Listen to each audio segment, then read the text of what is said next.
உத்தமன் பேர் பாடி நாங்கள் நம் பாவைக்கு சாற்றி நீராடினால் நாங்கள் நம் பாவைக்கு சாற்றி நீராடினால் தேங்கின்றி நாடெல்லாம் திங்கள் மும்மாறி பெய்து தேங்கின்றி நாடெல்லாம் திங்கள் மும்மாறி பெய்து ஓங்கு பெரும் சென்னால் ஊடு கயலுகள ஓங்கு பெரும் சென்னால் ஊடு கயலுகள பொங்குவளை போதில் பொறிவண்டு கண்படுப்ப தேங்காது பூக்கிறந்து சீர்த்த முலை பற்றி வாங்க குடம்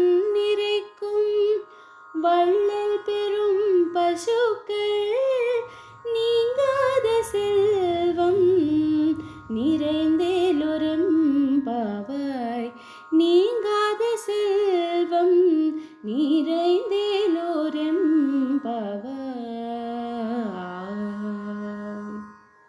బలిచక్రవర్తి నుండి 3 అడుగుల దానాన్ని పొందిన శ్రీకృష్ణ పరమాత్మ అత్యంత ఆనందాన్ని పొంది ఆకాశమంత ఎత్తుకెదిగి 3 లోకాలను కొలిచాడు. ఆ పరమానందమూర్తి దివ్య చరణాలను, అతని దివ్యనామాలను పాడి ఈ ధనుర్మాస వ్రతం చేసేందుకు మార్గలి స్నానం ఆచరిస్తే సకల కష్టాలు తొలగిపోతాయి. నెలకు 3 సార్లు వర్షాలు కురుస్తాయి.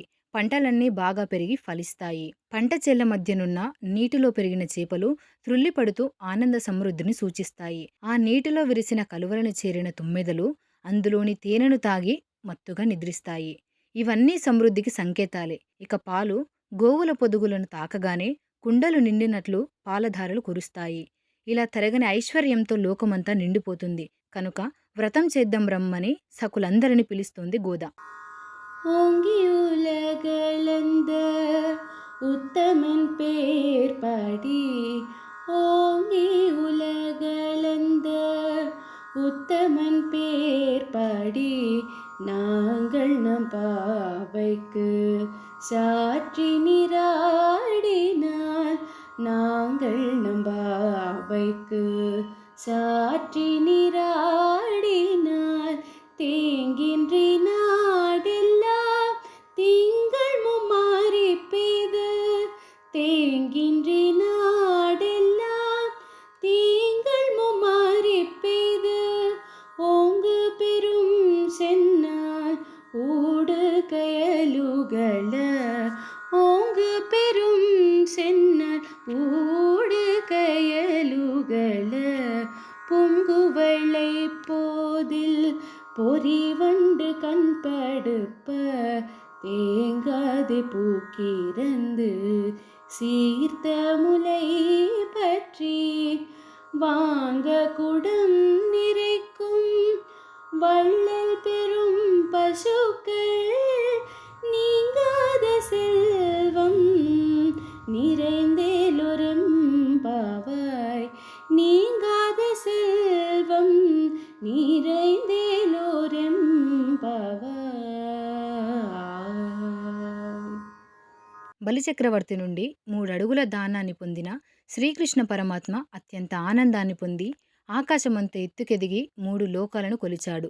ఆ పరమానందమూర్తి దివ్య చరణాలను, అతని దివ్యనామాలను పాడి ఈ ధనుర్మాస వ్రతం చేసేందుకు మార్గలి స్నానం ఆచరిస్తే సకల కష్టాలు తొలగిపోతాయి. నెలకు 3 సార్లు వర్షాలు కురుస్తాయి. పంటలన్నీ బాగా పెరిగి ఫలిస్తాయి. పంట చెట్ల మధ్యనున్న నీటిలో పెరిగిన చేపలు త్రుళ్ళిపడుతూ ఆనంద సమృద్ధిని సూచిస్తాయి. ఆ నీటిలో విరిసిన కలువలను చేరిన తుమ్మెదలు అందులోని తేనెను తాగి మత్తుగా నిద్రిస్తాయి. ఇవన్నీ సమృద్ధికి సంకేతాలే. ఇక పాలు గోవుల పొదుగులను తాకగానే కుండలు నిండినట్లు పాలధారలు కురుస్తాయి. ఇలా తరగని ఐశ్వర్యంతో లోకమంతా నిండిపోతుంది. కనుక వ్రతం చేద్దాం రమ్మని సకులందరిని పిలుస్తోంది గోద.